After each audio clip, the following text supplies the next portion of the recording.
Hey guys, welcome to Wrenchin. My name is Ben, and today I am preparing my car for a road trip. So a few things that I like to do is just top off and check all the fluids. I will go through each one of these and show you how to check the levels and top them off if you need to. We'll also check the tire pressure and the tread depth and scan for diagnostic codes to see if there's anything we need to take care of before we hit the road. I'll also go over a few things that I like to keep in the car that could save us in case of an emergency. All right, so let's get into it. To check the fluids, we're gonna go under the hood. To check the oil, we're just gonna pull the dipstick. You wanna make sure the car is off and you've given it a few minutes to sit and let the oil settle a bit so that you get an accurate reading. But you just clean off the dipstick and put the dipstick back in. Make sure you push it down all the way so you get an accurate reading.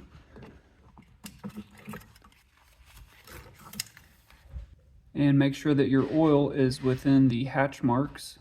So the top is full and the bottom of the hatch marks would be 1 quart low.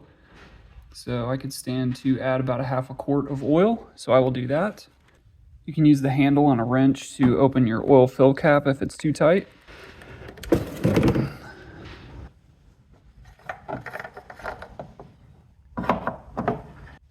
And top your oil off. Next, we can check the level of the power steering fluid. Your power steering fluid reservoir is usually going to have a cap that will say power steering fluid on it. And on the side of it, you should have some markings. This says hot max and cold max, and hot minimum and cold minimum.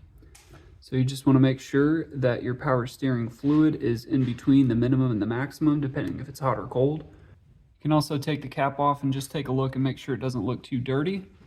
Power steering fluid is cheap, so it's an easy fluid to replace and make sure it's in good condition. And top it off if you need to. Next, we can check the level of the brake fluid. My brake fluid is underneath this cover.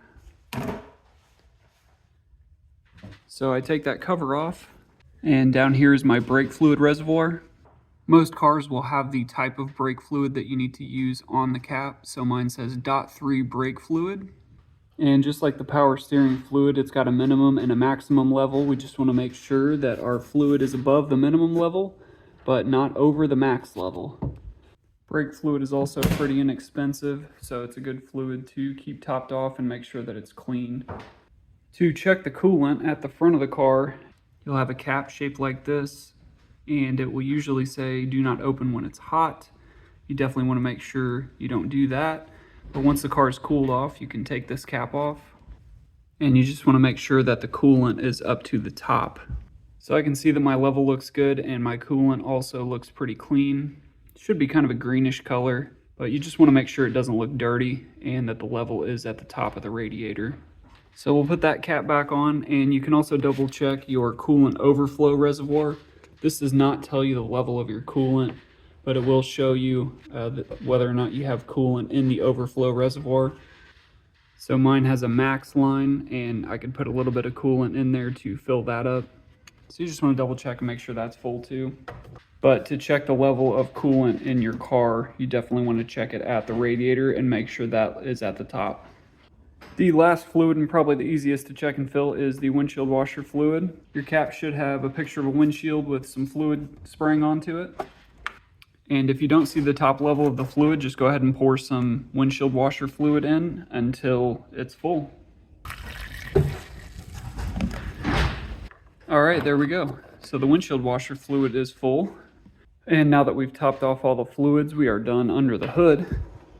To check the tire thread depth, we're going to use a thread depth gauge. I will link this in the description. You want to check the depth at the center of the tire, and you just place the pin on this gauge into the groove on the tire and push it down until this part rests on the outside of the tire. And we are at about 10-30 seconds, which is still in the green area, so that's good. If you have less than 6:30 seconds, then you may need to look at getting some new tires.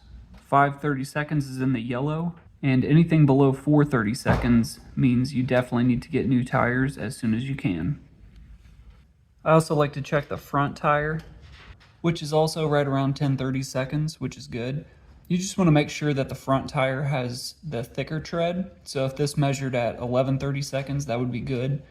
If it measured at 9, that would mean that the front tire has less tread than the back, and we would want to get a tire rotation.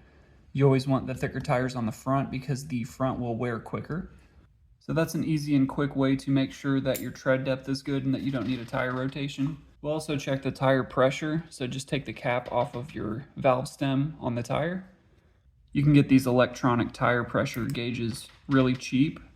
You just want to make sure that it's set to PSI, which is pounds per square inch, and push it onto the valve stem until it stops hissing. Take it off and check your reading. I'm reading 31.6 PSI. You can also use one of these old school tire pressure gauges. These you just push on to the valve stem and look at the reading here. So I'm showing a little over 32. These aren't as accurate, but they're pretty cheap and most people have these in their car. So you can use these as well. I like the electronic one because you get an accurate reading every time. And if you don't know the tire pressure for your tires, it's usually located in the door jamb. So right inside the driver door, you will see it will show you what type of tire you should have, the pressure for the front and the back, as well as the spare tire. So all of my tires should be at 32 PSI, and I will check all four.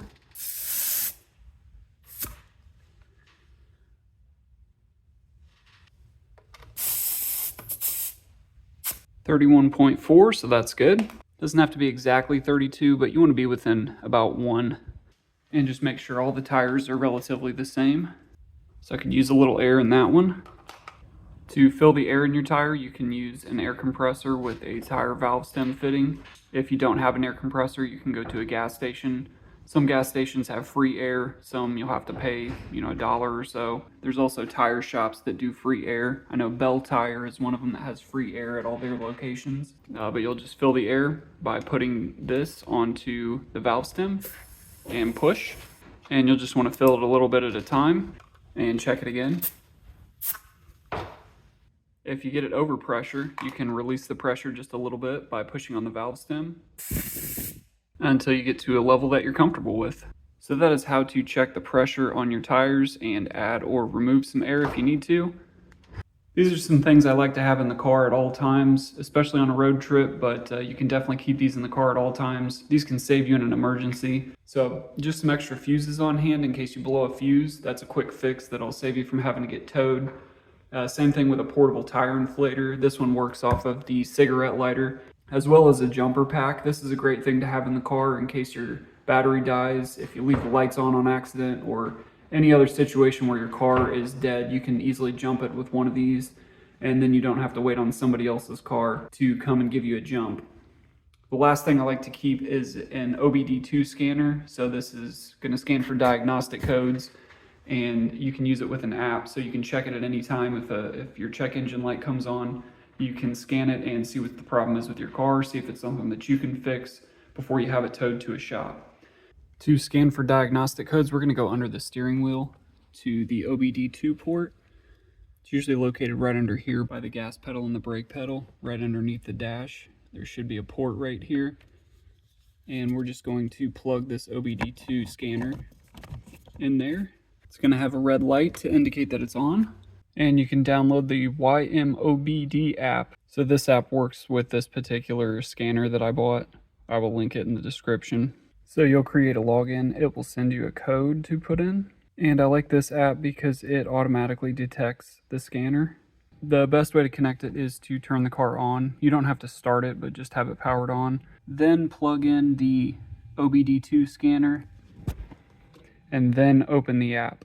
If you do it in that order, it's got some instructions on this app to do it in that order, but once I did, it connected. So if it's not connecting, what you'll notice is the light on the bottom will be red if it's not connected. It'll be blue if it's trying to connect, and green once it's finally connected. So turn the car on, plug in the scanner, and then open the YMOBD app, and it should connect. So it'll show you your coolant temp, your battery voltage, and this is where you can do some diagnostic trouble code monitoring. So we'll start the test, and it's going to go through a whole list of codes, And with the detection complete, it found no problems. So that is good news. We don't have any issues to take care of before we hit the road. So I'll do the same thing in my Honda Accord. It has also got the OBD port underneath the steering wheel. So I've got the car on, I've got the scanner plugged in, and now I'll open the app. Alright, so I've connected it to my Honda Accord because I know that it does have a check engine light, and so when I go to the diagnostics monitoring, we should have a code pop up. Alright, so it shows 2 total codes, and so we'll find out the code details. So we've got a knock sensor code and a catalyst system code. So those are 2 things that we can try to fix before we take a road trip in this car. And one good thing about this app is that it will show you some information about what that code means. So the P0420 code I know is an exhaust, basically an exhaust threshold that is not being met. So that may be something that you want to take care of before you take your car on a road trip. And I just wanted to show that because that will show you exactly what your check engine light means and give you an idea of what you need to do to fix it. Is that something that you need to fix before you go on the road trip? And that's something for you to decide, but that is a cheap and easy way to find your check engine light, what codes are associated with it, and what needs to be done to take care of it. Alright, so with that, I think we are ready to hit the road on our road trip. Like I said, I just wanted to show a few things to check. This is not everything, there's more that you can do, there's more fluids you can check, but this is just a good baseline to cover all the bases, make sure everything looks good before you take off. So I will link some of these products in the description. Be sure to like and subscribe if you want to see some more automotive tips and videos. I've got diagnostic videos on the vehicles that I have, but we are ready to take the Infiniti to Florida. So appreciate you guys watching. If you have some questions, throw them in the comments or let me know other things that you guys like to do before you head off on a road trip to make sure your car is ready. Subscribe for more content and we will see you in the next video.